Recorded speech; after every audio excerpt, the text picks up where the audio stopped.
Good morning. Siddhi Hindi online classes में आपका स्वागत है। हमें सेक्रेटरी का महत्व देखना है।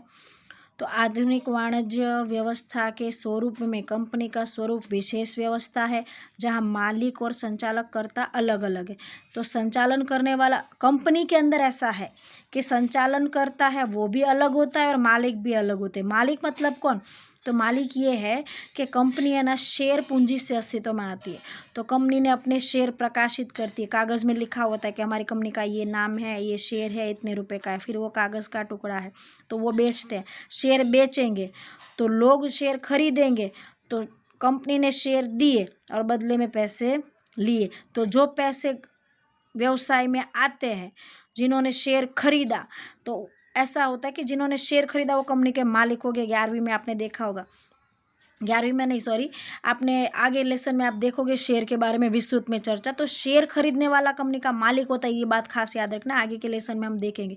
तो कंपनी के शेयर मतलब समझ लो कि मैंने XY रिलायंस कंपनी के शेयर मैंने खरीदे, तो मेरे पास 100 रुपये के शेयर है, तो मैं रिलायंस कंपनी की 100 रुपये की मालिक हुई।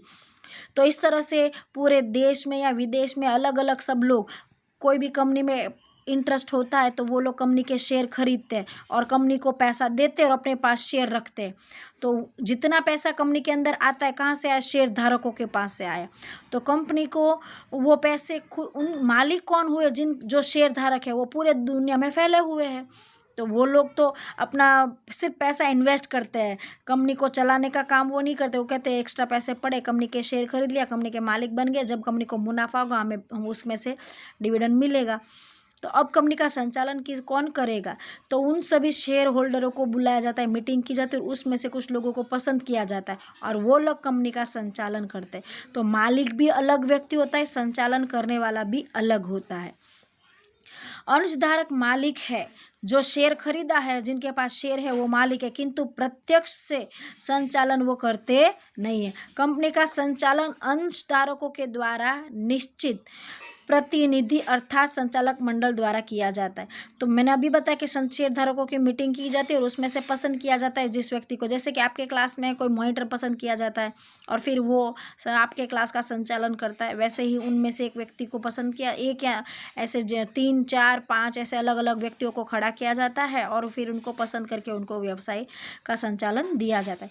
कंपनी कानून कृत्रिम व्यक्तित्व धारण करती है। हमने अभी अकाउंट में देखा थोड़े समय पहले कि कंपनी है वो कृत्रिम व्यक्ति है। उस तरह उसकी सभी औपचारिकता और कानूनी आवश्यकता पूर्ण करके कंपनी की स्थापना का प्रमाण पत्र, तो कंपनी शुरू करने के लिए जो भी कानूनी नियम है, कोई पैम्पलेट बनाना, कोई कागज़ जमा करवाना, दस्तावेज बनाना, फॉर्म भरना, अलग अलग डॉक्यूमेंट जमा करवाना, कंपनी की पूरी जानकारी देना, ये सब प्रमाण पत्र, व्यवसाय शुरू करने के लिए प्रमाण पत्र प्राप्त करना पड़ता है। वो सेक्रेटरी का योगदान के द्वारा ही कर सकते हैं। सेक्रेटरी ये सब कार्य करता है कि कंपनी को शुरू करनी है, स्थापना करनी है, तो कौन से फॉर्म भरने, कहाँ से क्या पंजीकृत करवाना है, कहाँ से परमिशन लानी हो। विविध कानून का ज्ञाता और तकनीक जानकारी देने के कारण और अनुभव आधार पर संचालक के लिए अच्छा मित्र, तो उसको अलग अलग कानूनी बातों का ज्ञान होता है, टेक्नोलॉजी का ज्ञान होता है, संचालकों के लिए वो अच्छा मित्र के रूप में साबित होता है। वो नॉलेज देता है, मार्गदर्शन देता है कि भाई इस तरह से हमें कंपनी खोलनी है, ये कागज़ बनाना, ये फाइल बनानी, इसकी साइन करवानी, ये फॉर्म भरना, ये हमें अपने कंपनी के बारे में, मशीनों की, ज़मीन की, किन किन लोगों ने शेयर खरीदे उन सब के नाम की, ऐसा हमें कागज़ जमा करवाने, तो जो भी डॉक्यूमेंट जमा करवाने होते हैं वो सब सेक्रेटरी तैयार करता है और अपने संचालकों का मार्गदर्शन करता है। सेक्रेटरी संचालक और मालिक के बीच की कड़ी होता है। मालिक होते हैं और संचालक, तो सेक्रेटरी का काम है कि संचालक और मालिक के बीच में कड़ी करना। मालिक तो पूरे देश में फैले हुए थे, कभी मीटिंग होती है तो सेक्रेटरी है वो सभी मालिकों को फ़ोन करेगा, मैसेज करेगा, ईमेल भेजेगा या उनको पत्र भेजेगा कि मीटिंग है, बराबर। फिर संचालक जब मीटिंग का आयोजन करते हैं तो सेक्रेटरी वहाँ पर बैठता है, उन लोगों को मार्गदर्शन देता है। तो संचालक कार्य करते हैं, मालिक अपने काम में बिजी रहते हैं, घरों में बैठे हुए थे, तो सेक्रेटरी और संचालकों की तरफ से मालिकों के बीच को इंफॉर्मेशन देता है। मालिक अगर कोई सूचना देते हैं तो वो सेक्रेटरी को पहुँचाता है, तो संचालकों को पहुँचाता है। इस तरह से सेक्रेटरी है वो दोनों के बीच का कड़ी के रूप में कार्य करता है।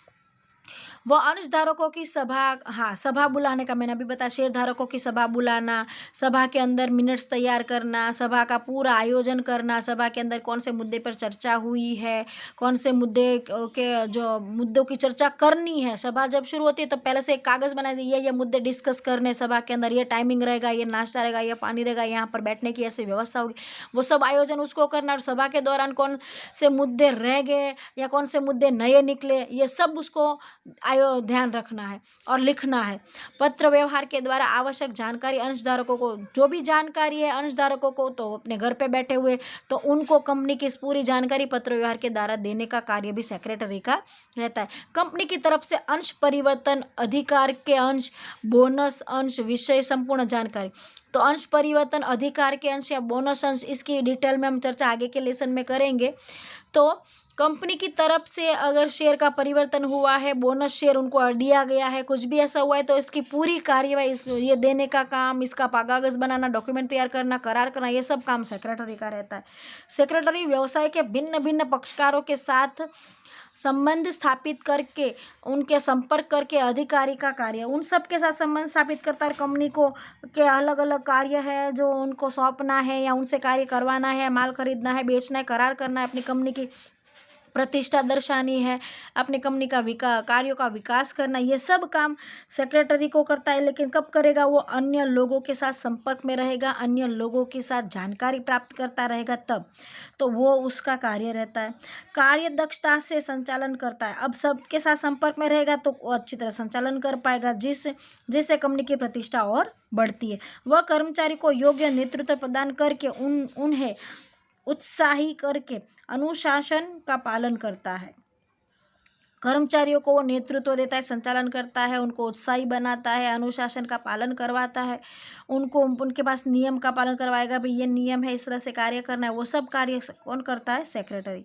कर्मचारियों को किस तरह से कार्य करना है, कैसे नियमों को पालन करना है, अगर कोई नियम तोड़ रहे हैं तो उनसे पालन करवाता है और उनको समय समय पर जानकारी देता है और उनको बताता है कि कहाँ उनकी गलती और कहाँ उन्होंने अच्छा कार्य किया। इस तरह से सब कार्य सेक्रेटरी करता है। कर्मचारियों के कार्यों का विभागीकरण करना मतलब बंटवारा करना, कौन से कर्मचारी को क्या कार्य सौंपना है, अलग अलग लोगों को कौन से विभागों में किसको कार्य पे बैठाना है, वो सब सेक्रेटरी देखता है।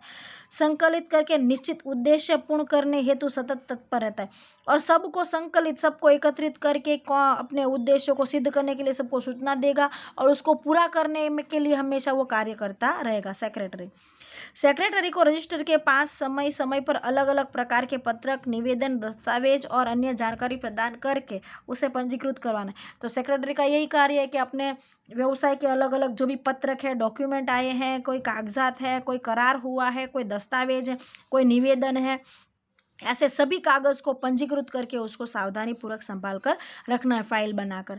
संचालकों को जैसे लाइट बिल होता है, वेरा बिल होता है, अन्य कंपनी के साथ कोई प्रोडक्ट के बारे में डील हुई है, खरीदी के बिल है, बिक्री के बिल है, किसी को उधार है, चेक के, बैंक का स्टेटमेंट है, ऐसे बहुत सारे दस्तावेजों कार्य होते हैं, वो सब। संचालकों को नीति विषयक मार्गदर्शन देकर कंपनी की प्रगति को शिखर पर ले जाने का और अपने कार्यदक्षता सिद्ध करने का। तो सेक्रेटरी ये कार्य करता है कि संचालकों को मार्गदर्शन देता है कि देखो हमें इस तरह से कंपनी को आगे बढ़ाना है, हमें ये काम करना चाहिए, हमें ऐसे करना चाहिए, देखो वो कंपनी के अंदर इस तरह से बदलाव आया है, हमें भी इस तरह से कुछ नया बदलाव लाना चाहिए, ये ऐसे कार्य करना चाहिए, हमारी यहाँ पर चूक हो रही है, ये हमारी बात बहुत अच्छी है, तो अच्छी बुरी सभी बातें उसको अपने संचालकों को, मालिकों को बतानी चाहिए ताकि वो अपने व्यवसाय को आगे बढ़ाने के लिए उसमें बदलाव ज़रूरी लगे तो करे।